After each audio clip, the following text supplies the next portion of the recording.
Ça, y touche pas. Ça, c'est ta partie. Ah oui, je vois, t'as mis du scotch, comme ça on a chacun une partie du frigo, un peu comme les colocs. Ce planning de la salle de bain a été conçu en fonction de mes horaires. Si j'ai envie de pisser hors planning, par exemple, on fait comment? On demande gentiment l'autorisation. Delphine, est-ce que tu peux ouvrir la porte s'il te plaît? J'aimerais aller faire pipi. En fait, je suis très en retard, j'ai un rendez-vous hyper important, je suis à la bourse. Si tu pouvais m'ouvrir s'il te plaît, je te le demande poliment. Ouvre-moi cette porte. Donc bonjour et merci. Est-ce que vous pourriez nous donner une phrase qui pourrait donner envie aux personnes d'aller voir le film? On pique dans 2 jours. C'est trop difficile de résumer en 2 phrases un film et de dire pourquoi on y va. Je peux dire que mes enfants sont malades, ils ont besoin d'argent. Je peux dire. Je vous dis, non, 5 sur eux. Non. Si vous avez envie de vous rire et si vous avez envie de vous amuser, de gens qui divorcent, venez. Si vous voulez voir les fesses de Gilles Lelouch, venez. Comment vous est venue cette idée de scénario? C'est un article de Libération qui parlait d'un fait de société qui est que les couples dans les grandes agglomérations ont du mal après avoir divorcé, à se séparer vraiment et à trouver 2 appartements équivalents pour recevoir les enfants, etc. Et que c'est un vrai problème et c'est quelque chose de récurrent chez les couples divorcés dans les grandes villes. Voilà, c'est parti de là. Et comme je ne sais écrire que des conneries, je préférais tourner ça en dérision que d'en faire un film triste. Donc ce fameux article dont vous parlez justement dans le film? Alors parce que ce qui me fait marrer, c'est le mec qui dit je l'ai lu dans le Nouvel Observateur. Déjà ça s'appelle plus le Nouvel Observateur, ça s'appelle l'Obs. Et il lit que France Football et l'équipe, donc voilà. Et ils sont tellement de mauvaise foi tous les deux qu'ils sont capables de citer tous les deux le Nouvel Observateur. Donc ce qui m'amuse, c'est que c'est leur complicité dans la négation. Voilà, c'est ce qui m'amuse. Dans les thématiques secondaires, on a également affaire au harcèlement moral à l'école, au handicap, à la pauvreté, à l'exclusion sociale. Pourquoi vous avez voulu faire paraître ces thématiques et également peut-être du côté humoristique, comique? Parce que c'est des choses auxquelles on est confrontés tous au quotidien. Moi, je suis confronté au handicap. Vous m'avez vu arriver dans une chaise roulante. C'est compliqué, mais ça m'amusait de jouer mon personnage, de jouer un mec en chaise roulante, même si c'est que quelques secondes. Le harcèlement à l'école, c'est quelque chose de fort aujourd'hui, dont on parle peu en fin de compte et qui est vraiment très, très présent, surtout via les réseaux sociaux, puisque par SMS comme je le fais, mais c'était plus facile. Et puis la précarité, elle peut vous tomber dessus à n'importe quel moment. Vous êtes un mec de 40 ans, vous gagnez plus d'argent, vous avez plus de maison, voilà, vous arrivez vous retrouvez dans la rue, et la rue c'est dur. Voilà, c'est tout ça, et c'est de ça que je trouve ça agréable de pouvoir rire, de pouvoir parler de ces choses-là tout en s'amusant, mais en n'ayant pas non plus un regard ni tragique, mais ni amusé de tout ça. On ne s'amuse pas de ça, c'est juste une conséquence, et une conséquence grave. Tout au long du film, on voit que le personnage d'Yvan, c'est vraiment un enfant en fait dans sa tête. Delphine est beaucoup plus mature et pourtant elle rentre quand même dans ses petits jeux. Comment vous avez imaginé ce duo? Au fil de l'écriture avec mon co-auteur Laurent Turner, c'est-à-dire que même au début ils étaient presque trop, les deux étaient trop trop immatures. Nous, ce qui nous amusait, c'était le contrepoint des enfants qui sont matures et des parents qui deviennent immatures parce qu'ils s'engueulent tellement qu'ils voient plus ce qui se passe autour. Ensuite, le personnage d'Yvan et du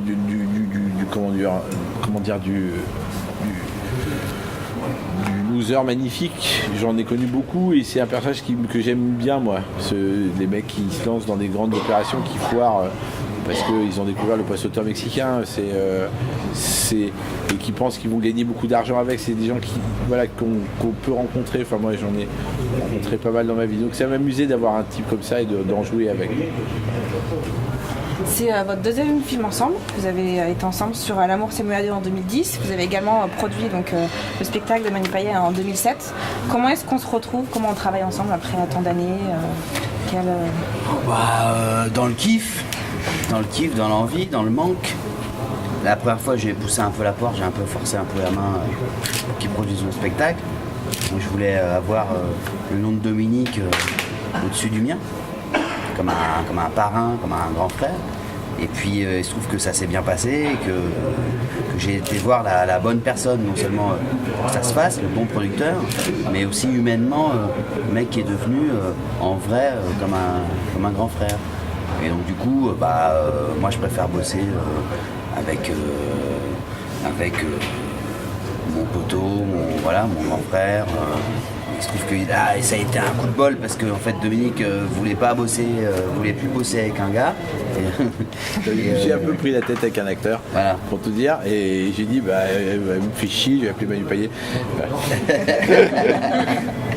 Et moi j'ai plus où dans une bagnole, j'étais en tournée. J'ai envoyé un texto. Il me fait marrer, j'ai appelé, envoyé, il m'a rappelé, il fait envoie-moi les scénarios. Tu vois, genre, m'écris pas 2 heures, fais-moi passer le scénario. Et voilà, et puis j'ai beaucoup aimé le texte, puis j'ai vu que Dom allait en faire un truc super, j'ai compris parce que maintenant je le connais bien. Et puis j'étais ravi de jouer avec Gilles aussi, je l'avais un peu croisé sur Les Infidèles dans un des sketchs.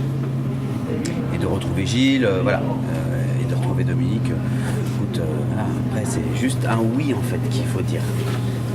Ça a été très simple parce que j'avais envie en fait. Vous avez vous-même dit que le film était en lien avec le premier film des Nuls, Delphine 1, Yvan 0. Non, c'est pas le premier film des Nuls, c'est mon premier film à moi. Ah, votre premier film, d'accord. Voilà, mais vous étiez pas né. Non, ça c'est pas possible. Et, vous avez quel âge? 21. Il a 20 ans. Vous aviez un an, donc c'est pas possible. Non, mon premier film s'appelait Delphine 1, Yvan 0, c'est pas vraiment en lien, mais j'ai appelé les 2 personnages Delphine et Yvan parce que ça m'amusait et que quand j'ai fait ce film et que j'avais 30 ans, pour moi le thème c'est la dernière grande aventure humaine. C'est une phrase de Jean qui disait la dernière grande aventure humaine c'est vivre avec une femme et la rendre heureuse. Et je me suis dit 20 ans après, c'est quoi le constat? Ils sont mariés, ils ont fait 2 enfants et ils divorcent. Ouais, c'est le seul truc qui m'amusait. Après ça n'a pas grand lien avec mon premier film, à part les 2 prénoms. Et ça pourrait être quoi la 3e étape? J'en sais rien du tout. Très honnêtement, moi je prends les choses comme elles viennent. Cette idée m'avait plu et je pensais qu'on pouvait en faire un film. Je l'ai gardé longtemps, puis après un jour j'ai trouvé un auteur pour l'écrire parce que je pensais pas que c'était moi qui allais le réaliser. Et puis vraiment ça me plaisait, puis on s'est bien travaillé tous les deux et puis on en a fait un film. C'est souvent comme ça que ça se passe. Moi j'ai des idées qui germent, mais comme je produis des films avec d'autres aussi, je garde pas que mes idées pour moi. On voulait vous parler aussi de la scène finale où du coup on voit Yvan aller voir Delphine et lui proposer à nouveau une colocation. On voulait vous demander un petit peu le rire de Delphine à la fin, qu'est-ce qu'il signifie? Pour moi, elle trouve ça tellement énorme qu'il vienne lui, alors qu'il a de l'argent, lui demander 20%, et qu'il vienne lui encore lui dire est-ce qu'on n'essaye pas encore quelque chose ensemble? Et en même temps, on ne sait pas si elle rit pour dire oui, on ne sait pas si elle rit pour dire non. Et c'est ça qui m'intéressait, c'était d'avoir une fin ouverte où le spectateur peut se dire ce qu'il a envie de se dire. Voilà. Est-ce qu'il a envie de voir après et de se dire est-ce qu'il a envie de rester avec les personnages ou pas. J'ai toujours aimé un truc au cinéma, c'est comme quand j'aimais un film, j'aurais aimé rester plus longtemps avec eux. Et donc les fins ouvertes vous permettent de rester un peu plus longtemps avec eux. C'est un artifice peut-être, mais c'est quelque chose que j'aime bien. Mais voilà, après, est-ce qu'ils vont acheter cette maison, ça c'est au spectateur de. Ouais, c'est au spectateur de décider, ouais, mais moi j'aime bien les fins ouvertes et j'aime pas les films où tout est bouclé. Et plus les gens apprennent le cinéma via des gourous du scénario comme Truby, il faut tout boucler. Et moi ça m'emmerde de tout boucler. J'ai envie de respiration, Moi ce que j'avais envie dans ce film, c'est surtout d'avoir ce mariage qui rythme le film en fin de compte, donc ce qui permet de faire des ellipses très fortes et puis de se dire ah ouais d'accord, elle est habillée en blanc, en fin de compte elle est en train de se remarier, et à la fin non, c'est le personnage de Nico qui se marie, donc c'est là où j'avais envie d'emmener le spectateur, et j'aime bien la phrase du petit qui dit tu pensais pas que je te racontais une histoire qui se termine bien, voilà, c'est ça qui est important. Après j'aime bien cette image deux, ils sont beaux, elle qui rit, lui qui se marre aussi et qui est un petit peu gêné, voilà, et on finit dans le ciel avec les ballons. Content. Nico, c'est un peu c'est même le rôle du bon pote, et qui va aussi donner la clé à Yvan de bouger et de trouver une solution. C'est un rôle un peu que vous avez aussi meilleur justement dans l'amour c'est mieux à deux, et c'est un peu la même évolution. Pour vous, quelle est l'importance de ce type de rôle dans un Je les adore, moi, c'est les meilleurs copains dans les comédies romantiques, c'est ces personnages-là, quoi. Après, c'est des personnages, parfois, je trouve que c'est des rôles qu'on donne à des mecs pour vraiment, il faut que lui soit drôle, comme ça on peut raconter l'histoire, mais lui il vient et puis il est drôle. Là, je trouve que ce qui est bien, c'est que c'est dans l'histoire, ça a une raison d'être, il est là pour une raison, et ce qu'il dit, même si parfois effectivement c'est drôle et qu'il dit des horreurs comme ma vie sexuelle passera toujours avant notre amitié, là où il est très sincère quand il dit ça, j'aime aussi que justement que ce personnage-là fasse avancer, contrairement à d'autres films où je le trouve mal ou trop exploité, ce personnage du meilleur pote. Là, pour le coup, il fait avancer le personnage principal. Et j'ai trouvé ça super bien écrit. Il y a la déconne à la fois dans ce pote-là, mais aussi, ce qu'il y avait d'ailleurs aussi un peu effectivement dans L'amour c'est mieux à deux. L'amour c'est mieux à deux, c'était un vrai... Enfin, là Manu a été gentil, il est venu me faire une participation quelques jours et qui sont géniaux, et il a monté le film d'ailleurs fortement grâce à lui, parce que ça m'a fait réfléchir à d'autres scènes et à d'autres moments, donc j'ai réussi à... Enfin voilà, j'en ai fait un vrai personnage grâce à lui. Sur L'amour c'est mieux à deux, c'était vraiment... C'était l'égal de Clovis, quoi. Il y avait Clovis qui partait dans un truc et l'autre qui partait dans un autre truc, et ces deux mecs qui allaient se croiser et des destins qui allaient se croiser, mais il y avait vraiment c'était pour moi j'adore ce film, hein. J'ai j'ai une vraie tendresse pour ce film, et moi la scène où il retrouve le chapeau sur la plage, c'est magique. C'est encore plus magique parce que je sais qu'il avait picolé jusqu'à 5h du matin et que je l'ai fait courir mais des kilomètres, et qu'il disait en savant enculé, encore plus loin. C'est vrai. J'avais oublié. Et il s'était bien mis une mine le soir d'avant, et je le savais. Il était arrivé, il était en sueur, en nage. Impossible à maquiller. Non, c'est un putain de bon souvenir, ça. Ouais. C'est un vrai bon souvenir. Ouais. Cette scène à Deauville avec Ouais, Jacques super. Mioch. Avec Jacques Mioch, le canon au château, le canon Ségur, oh là là, le souvenir. Là, c'était super, c'est super. Il y a encore des mecs dans la rue qui me demandent de leur faire un regard bite. Et dans le film, et le personnage dit ça, un regard bite, tu vois, la bite c'est la clé, enfin, c'est une horreur. Et il y a un mec qui m'a demandé de le faire à sa femme.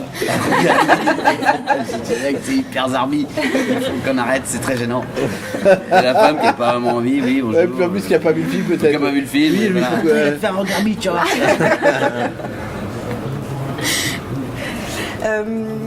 Quelle scène vous avez préféré tourner et jouer? Bah, moi j'aime beaucoup la scène du bar où je suis avec Gilles en confidence justement, et où on est un peu plus sérieux, et où je lui dis faut que tu termines une chose que tu commences, faut que tu arrêtes de commencer des trucs tout le temps, toute ta vie. J'aime bien ce moment-là. Et puis il dit je vais déjà commencer par finir mon verre. J'ai bien aimé jouer ça. J'avais vraiment, c'était important pour moi comme pour Gilles d'ailleurs qu'on l'a et pour Dom qu'on la réussisse. Ça. J'ai bien aimé. Mais elle était très très importante pour moi, cette scène, parce qu'elle est clé dans le film. Elle est vraiment clé.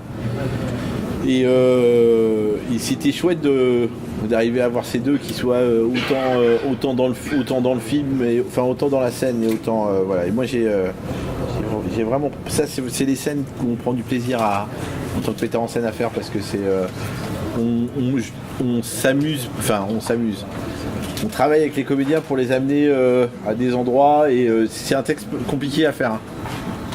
Moi j'aime beaucoup travailler avec 2 caméras, donc je fais tout en live. C'est-à-dire que les 2 acteurs se répondent, donc il y a peu de pauses et c'est, pour moi c'était un vrai moment et c'est un vrai challenge. Moi c'est un de mes meilleurs moments aussi dans le film parce que c'est quelque chose de fort. J'aime beaucoup aussi avoir tourné la scène où parce qu'il est sous juste après, il rentre dans la chambre de son ex-femme et où on croit vraiment qu'ils vont faire l'amour. Je suis très content d'entendre des réactions où dans la salle ils font ah oui on va se remettre ensemble. Voilà. Ça me plaît beaucoup. Est-ce qu'il y a une scène où vous avez peut-être eu des difficultés plus à tourner ou à jouer? Vous savez, un film c'est fait que de ça, c'est fait que de super moments et de moments où on se dit ah là, par où je vais passer, comment je vais faire et puis à la fin c'est voilà, à la fin on sait ce qu'on a réussi et ce qu'on n'a pas réussi, on n'en sait rien. Moi j'étais plein de doutes tous les jours en rentrant chez moi parce que je me demandais si ce que je faisais était bien ou pas bien. C'est compliqué un film. C'est Truffaut qui disait dans La Nuit américaine, c'est comme dans les films de cow-boy, au début quand ils partent avec les caravanes, ils font une fête, au milieu ils se font attaquer par les Indiens, et à la fin ils essayent de tous arriver, c'est à peu près ça, hein. Au début on est content, et après et à la fin voilà, on présente le film et on voit si ça plaît ou pas, et c'est un moment aussi intense que le premier jour de tournage. Comment il s'est passé le choix de casting pour les 2 enfants, pour qui c'était le premier film? Comme les 2 sont pas français, je les payais pas, donc c'est n'importe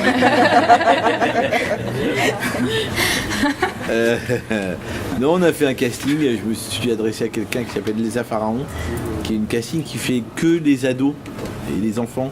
C'est d'ailleurs elle qui a trouvé le garçon qui jouait dans La Tête Haute, qui a eu le César du meilleur espoir. Le Rod Parado. Et c'est une fille géniale et j'ai d'abord casté Adèle Castillon qui est incroyable, et le petit Colia à Bitbull je l'ai fait par Skype parce qu'il ne pouvait pas venir et j'étais pas content de ce que j'avais et il était top quoi, il est top ce mot, il est génial, il est génial parce que il est exactement là où j'avais envie qu'il soit. Parce que je me répète, mais il vient de quitter Walt Disney, il vient de découvrir YouPorn et il est entre les deux quoi. Et c'est vraiment ça quoi. C'est vraiment le petit garçon que j'aurais pu être s'il y avait eu YouPorn. J'aurais adoré moi avoir YouPorn. Je le dis parce que nous on avait des pauvres bouquins tout pourris. La Redoute. Ouais, les vieux La Redoute. Alors que là, putain, je peux avoir un iPad. Ça fait 10 minutes que tu es dans la salle de bain. J'arrive.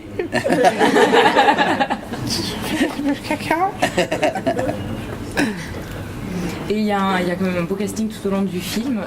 Quand vous écriviez le scénario, est-ce que vous pensiez déjà à certains acteurs ou tout s'est fait plus tard? Non, je le dis souvent sur ce film, j'ai la chance d'avoir des amis qui jouent super bien. Donc, là, c'est vraiment un coup de sang que j'ai eu, et il me connaît, j'ai des coups de sang, des trucs, et un acteur avec qui je m'emmerde, notamment je m'emmerde trop, je dis mais tiens, je vais appeler Manu Payet, il va pas me casser les couilles. Et puis voilà, quoi. S'il est libre, tu vas voir, ça va Manu. Et voilà, Julien Boisselier, j'osais pas lui proposer sur le rôle trop petit. Et c'est ma casting qui l'a proposé à l'agent de Julien, et Julien qui m'appelle en me disant mais pourquoi tu me le proposes pas? Bien sûr je veux le faire. Et ça s'est passé formidablement bien. Il m'a posé une question, il me dit alors bon, je vais te parler du personnage. Je lui dis ouais d'accord, donc là on va manger. Ouais. Il me dit non, moi j'ai une question sur le personnage, pourquoi je me fais pas Louise Bourgoin dès le premier soir? Voilà,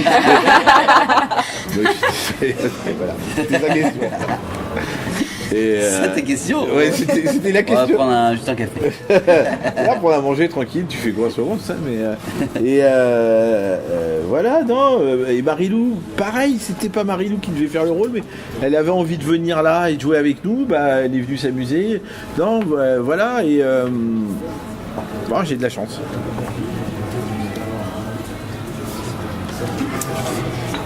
Et du coup, bon, on suppose que pendant tout le tournage, il y a eu une super ambiance, surtout si vous êtes tous des bons amis. Et est-ce que vous auriez des anecdotes ou quoi à nous raconter? Bon, on a fait une petite soirée chez le chef opérateur, donc c'est le mec qui fait la lumière du film.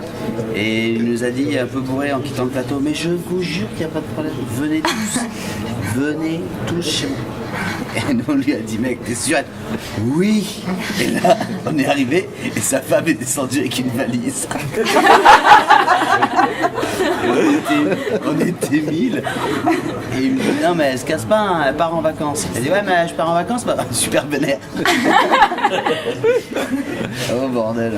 Et nous on dansait sur... Attends, il y a un truc qui venait de sortir.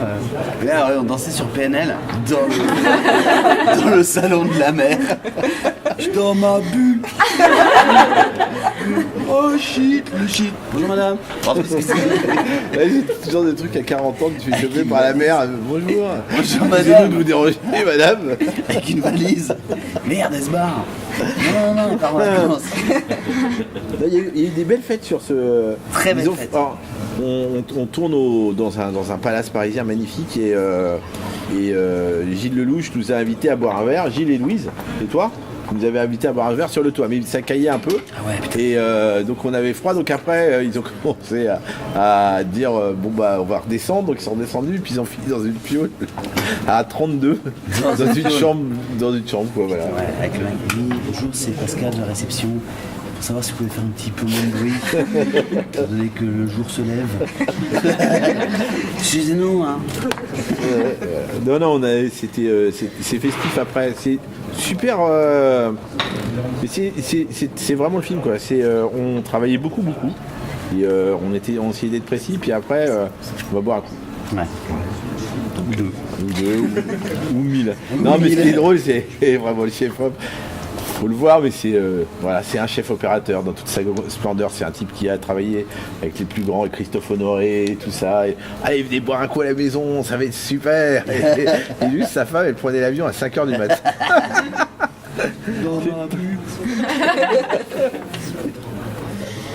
Du coup, une bonne ambiance comme on l'imagine bien quand on voit le film. Ouais, c'est ça, voilà, exactement.